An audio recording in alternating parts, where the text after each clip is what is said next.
Hello and welcome to another interesting episode of our series, which is named Reflections, Stories to Recharge and Rejuvenate. And I'm very happy to invite and welcome Warren Carey, who's our guest speaker today. Warren is a Raj Yoga meditation teacher with over 40 years of experience. He is also a Qigong master and healer. And currently he lives in the Blue Mountains Retreat Center at Lura, New South Wales. And the title for today's story is The Non-Violent Warrior. And as Warren says, this is a story about a young man who trained in martial arts from the age of 14. And at 23, he became a yogi and followed a path of non-violence. However, the greatest battle had just begun for him. Very interesting. Got into martial arts and then became a yogi. So, path of non-violence, and then what happened? Which was the greatest battle, and what has the warrior has to share? So, welcome, Warren. Welcome to the series, and looking forward to hear the story from you. Over to you.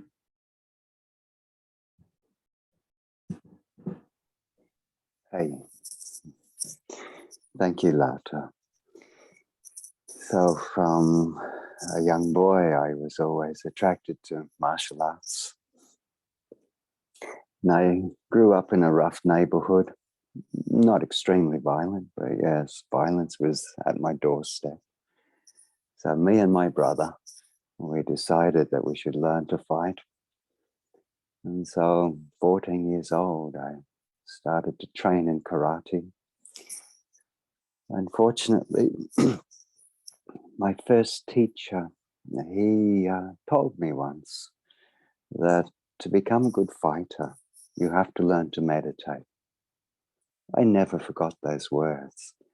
And as a young boy, I'd be holding my belly at the end of training and trying to imagine my hara being energized with chi. But also what he meant was not just to gain inner power, he meant you have to control your emotions in the battle. If you get angry or scared, you lose. It's one of the rules, isn't it? Even in life.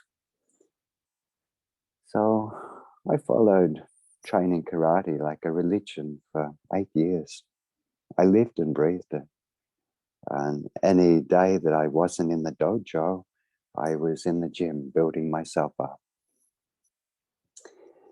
And to my regret, even though I was quite proud of myself, I became a high-level fighter, tournament fighter. But I entered into the heavyweight division. So I was fighting men 6'6", and no, I was losing and I was seeing stars. So once I really got severely injured, and at that time I couldn't train. I was grounded, like my eagle wing had been dislocated and popped back in. So I asked myself at that time, what should I do? Should I go back down the gym and try and build up my muscles and my joints? Or is this now the time to meditate? So as I walked to the telephone box, in those days, they didn't have mobile phones, or if they did, they were the size of a brick. And as I walked there, I had an out-of-body experience. I felt myself above my body, watching my body walk along the footpath.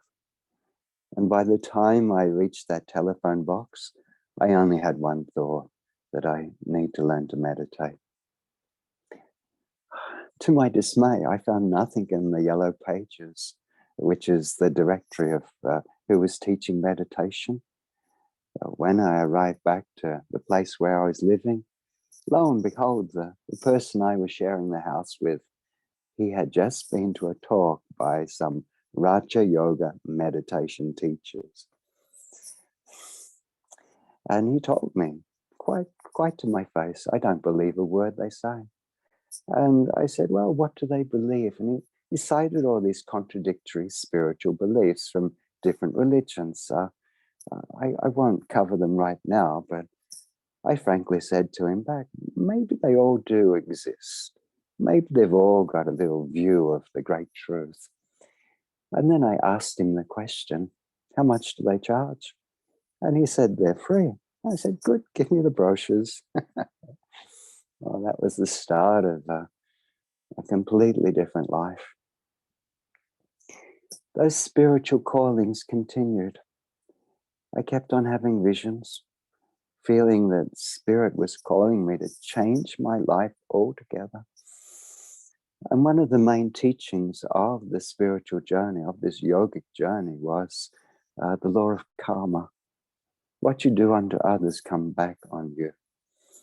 And so I, time and time again, had to put my fast fists in my pockets and my fast mouth.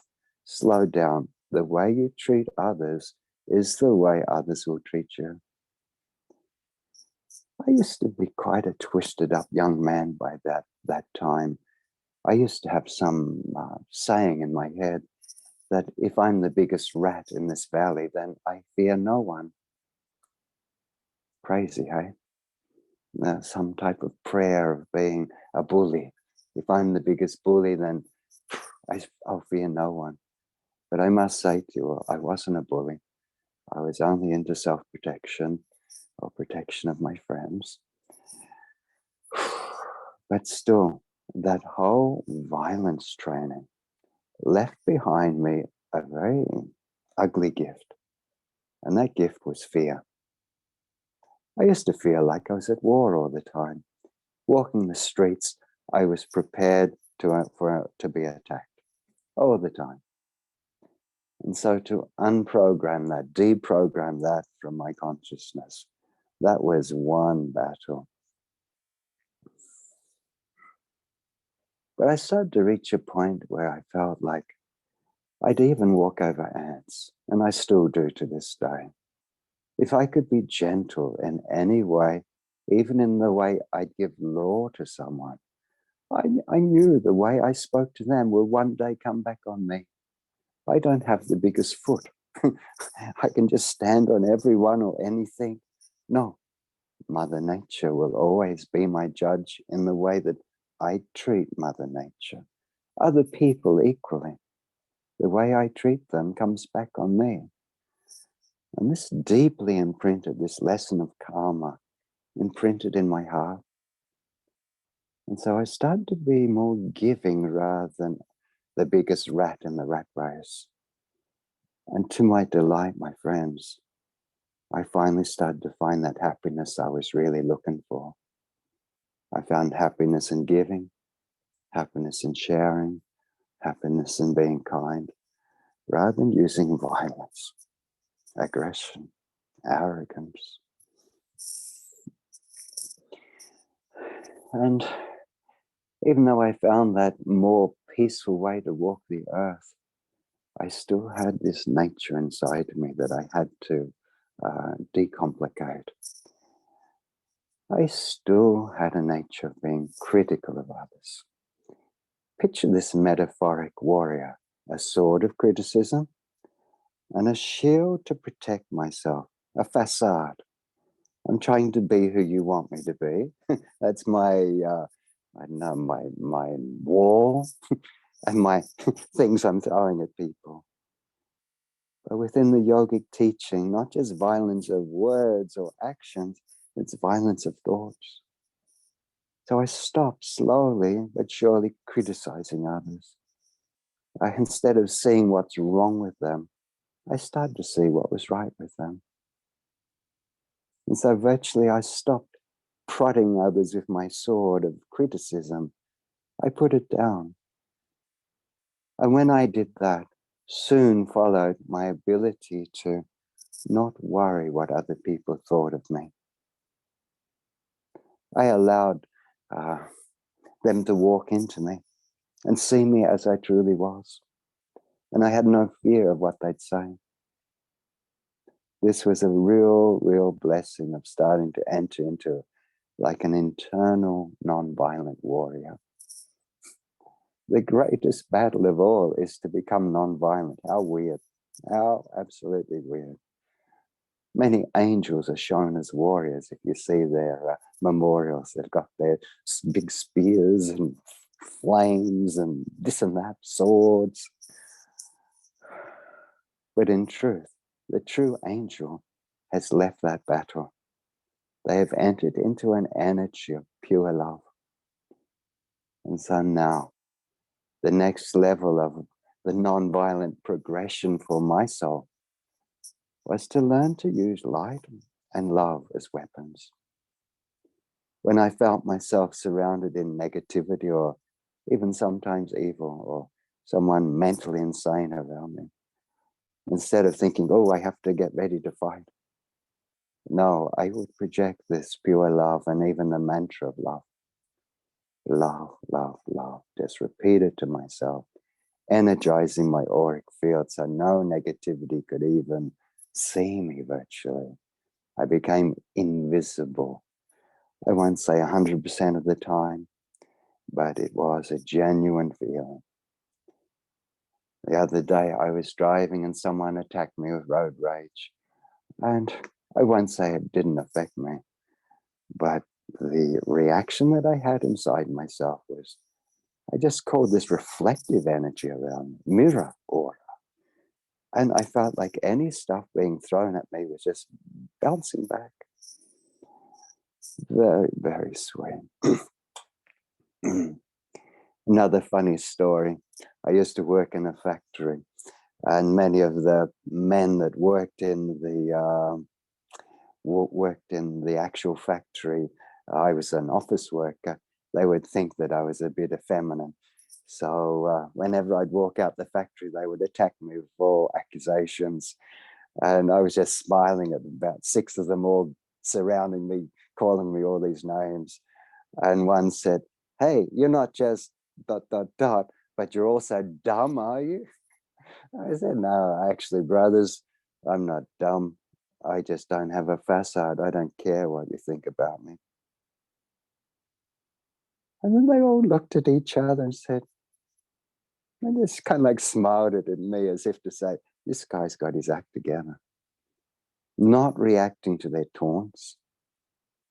And soon after that, all those aggressive men that were testing me became close friends.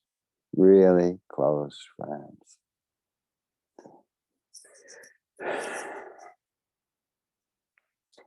The ultimate battle, though, is to give up all vices.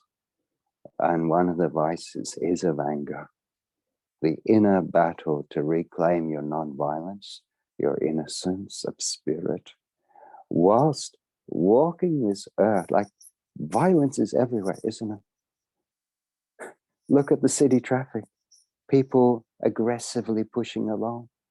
Look at business. It's a type of battle. Look at so many areas. The arguments between men and women. It goes on and on and on. They're all shapes and forms of competition, of violence, pushing, winning, losing. And so to rise up and start to be in such a state of peace and love that you've already won. You've won this inner battle. You've reclaimed really what you wanted to win. What I want to win, and I dare say every human being wants to live. And that is their original state of innocence. They want to return to love. So it hasn't been an easy journey. And I at times have even been running meditation centers. And here's me sitting up the front telling everyone, be peaceful, be loveful. And the young person who's just starting this journey will often even attack the teacher. So even there's me trying to deal with my own stuff, my own growth. And there's even the students saying, you can have my dirty washing as well. And it's all your fault. I hate you. Oh, yeah, yeah. How paradoxical, my friends, that I started this yogic journey with a deep desire to find peace and love and really ultimately help the whole world become peaceful and loveful again, a new age to come. And yet I find myself in this huge battle. But fortunately, what helped me out a lot, many of the ancient Hindu scriptures, I dare say perhaps even, no, not Christianity so much, but the Hindu scriptures, the two main ones I totally adore. It's a spiritual story of a fight against good versus evil. The Mahabharata, perhaps you know of the Gita, or the Ramayana. And I would read these stories and totally identify. They gave me some type of like yardstick to say, the spiritual journey is a battle. But I'll tell you this paradox again. It's a battle where you must conquer fear. You must conquer anger. You must conquer even reaching to be violent to reply. Paradox upon paradox. And one last thing I'd like to share within this journey to being a non-violent warrior.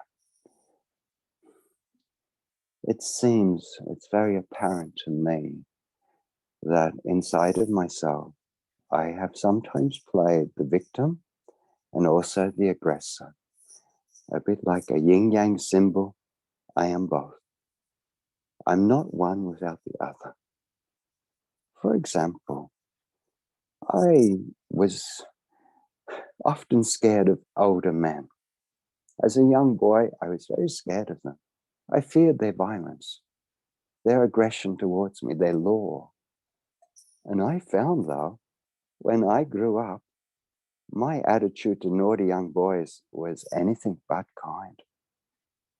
And when I saw that alternate ego inside myself, I saw this whole wheel of karma and realized I had to totally break that cycle, that swinging pendulum ball. Equally, many gender wars and that. Someone so much hates the opposite sex, but within themselves, as they're hating them, that violence is coming back on them. What a tragedy. And it's not just there. It is in many places that the victim often has a hidden perpetrator. But I will always tell to my friends and students, no, there is the original sin. Maybe you are completely innocent and have been attacked. In that, what you do with that aggression from this point becomes your karma, or you negate the karma.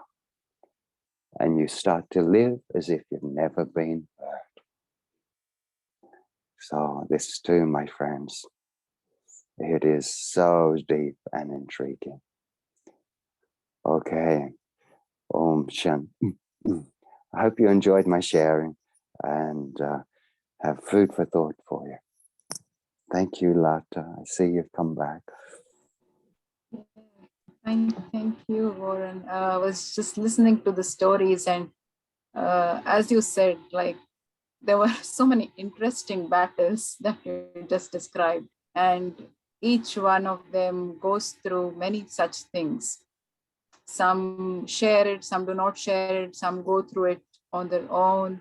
So, and as you said, being a meditator or being a yogi really helped you change and transform from being violent in a way to non-violence. One thing I would like to ask that you mentioned initially about fear, and you touched upon it a bit at the end as well. Would you like to like share a bit more about how you overcome, how did you overcome that, and which weapon of non-violence did you use? to Yeah, sure. get rid of them? I think the main one is seeding my subconsciousness with positivity. I'll give you an example. Say there's a group of men in a subway and I have to walk by them. My first thought might have been, oh, I might get attacked here. And then as soon as I saw that thought, I go, no, these are all my brothers. We're all brothers. And I hold that strong thought. And then I found, at least this time I'm remembering, they all said, good morning. How are you, brother? Even using that word, brother. You have to not allow fear to enter you. Uproot it and replace it with positive. Maybe I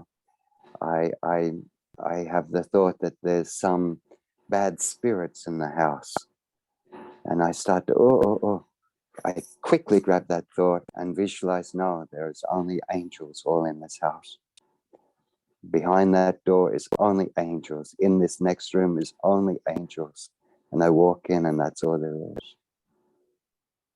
You must have this strength of mind because fear is the mind killer. And that fictitious events appearing real, they're only fiction. You're only creating. It might be, it could be. Rather, I practice time and time again. No, I plant in my mind, in my prediction of what I'll see is happening in my day to come. It's going to be a great day rather than, oh, today's going to be terrible. Oh, you just watch it. It's going to fall apart. I know it will. We must talk to ourselves in such a way. Here's a funny example. I got lost and I'm driving the motor car and I'm with a friend. And there's a group of motorbike riders across the road. And I said, I'm going to take my road map and ask them which way to go. And they said, don't be cute, don't be stupid, they're bikies. And I went, don't worry, brother. And I just walked up and said, hey, fellas, I'm lost. Can you guide me the way to this place? And they all surrounded around the road map and showed me the way. I said, thanks, fellas, have a great day. And just jumped back in my car. And he said, and when I said to my friend, and he said, you're mad? I said, my mind was strong that they would help me. My mind was strong that they were good people. Everyone has a sense of good in them. And I'll tell you honestly, if you even have a smell that you don't trust them to be good, they can give you their bad side. But when you really, through your eyes, are speaking so loudly, your aura, your mind, even to animals. Another funny story, I'm sitting meditating in the park and this big German shepherd ran up and licked me all over my face and ran off. And I'm wiping all the saliva off me saying, what happened? And then the master came up and said, you are lucky to be alive. That dog's a killer. And I went, yeah, I love dogs. And I do. And I think, this whole thing, are you putting out this hidden fear, which is attracting violence, or even violence itself would attract violence? It's part of a polarized wheel, isn't it? Fear and aggression. One's a victim, one's a perpetrator. Break it. Break it with your mind. So even about to give a public talk, do you have the thought, oh, I hope I'll be okay? Stop that. You will be fantastic. Just sit back, relax. Use your mind in such a way and your life will be so nice. Sure, and even if you make a big mess of it, at least it wasn't fear that caused you to make a mess of it. Okay? Thank you, Warren. That's really, given a new boost of energy in that direction. And as you said, all this is possible when you meditate regularly. So if I can request you to give our viewers a little experience of how meditation is done, that would be wonderful if you could lead us into that journey. So a 5-minute meditation? Yeah, sure, that would be great. Okay.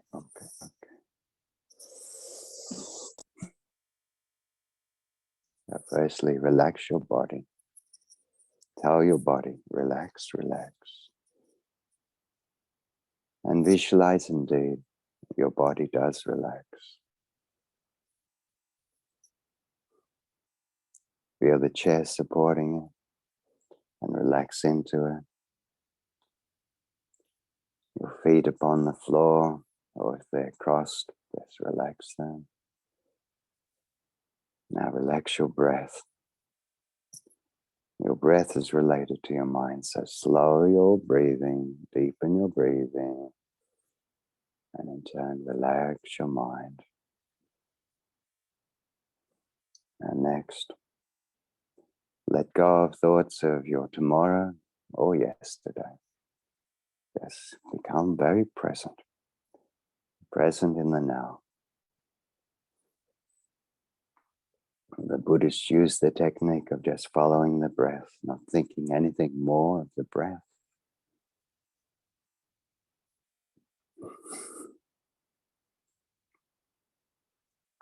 But within Raj Yoga, we focus upon the inner self. As you breathe, imagine you're drawing light into the third eye region of your body. And imagine a streaming energy from the cosmos pouring into that part of your etheric being. Light upon light, peace and vibrations of silence. Now imagine this light illuminating in your mind, filling your whole brain and your head with light, with peace. Use your imagination for this, not, oh, I can't see it. Just try and feel it. Feel it's the most easy. Feel that power.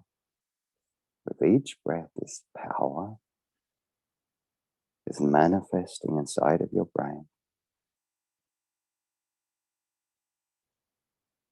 Now extend this peaceful vibration around your head, creating an aura of light, an aura of peace. Just imagine it. Try and feel it as I say. Now, project this light around your whole body, this peaceful energy throughout your body and around your body.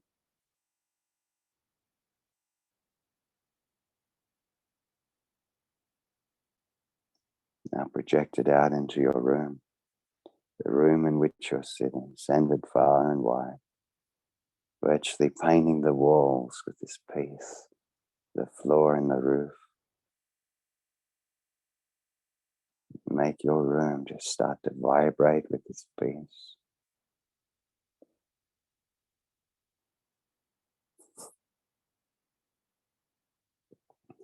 Now project it over your house, your apartment.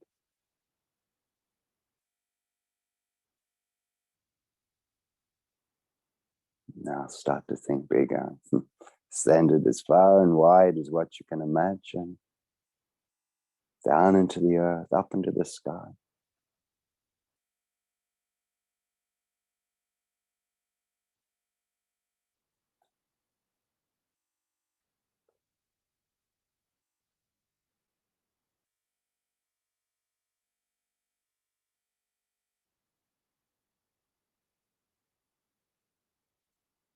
Now in this expanded energy, feel the presence of what we yogis call the spiritual sun.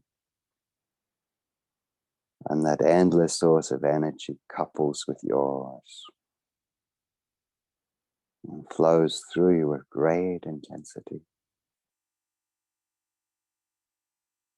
with the most brilliant light and the highest level, blissful silence.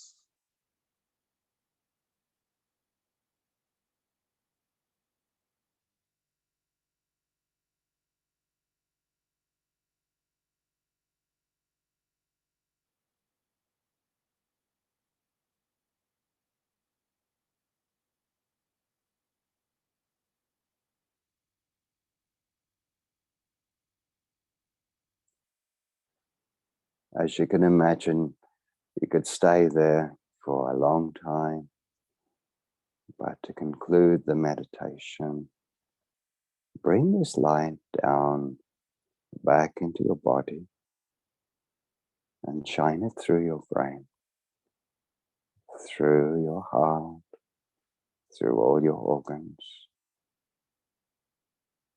offering your body healing on a multitude of levels. This brilliant light heals many, many things. Negativity, sorrow, sickness. Imagine this pure love light dissolving this stuff that we all tend to pick up and carry.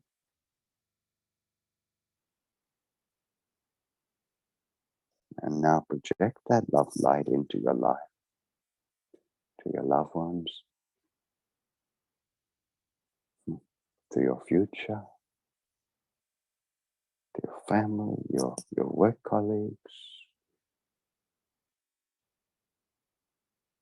to all the people you don't even know, your future friends.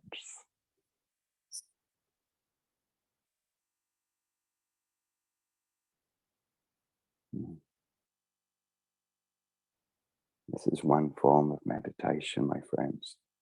There are many.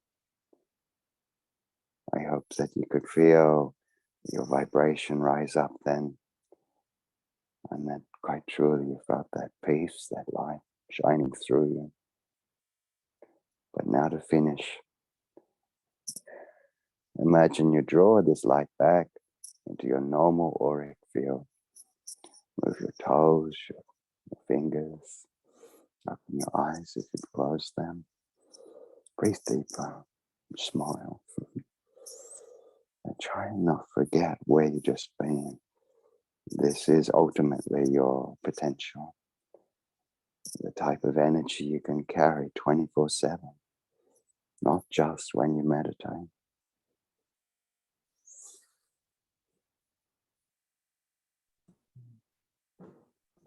Even though here in the body, still feel connected with that great light, that great source.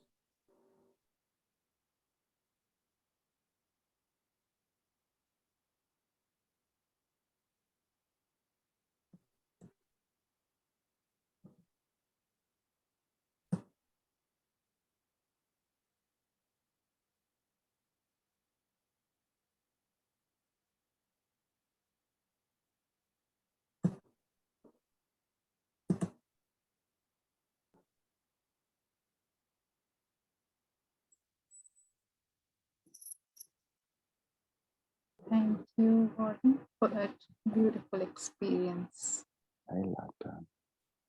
And I'm sure our online viewers will continue to practice and gain deeper experiences.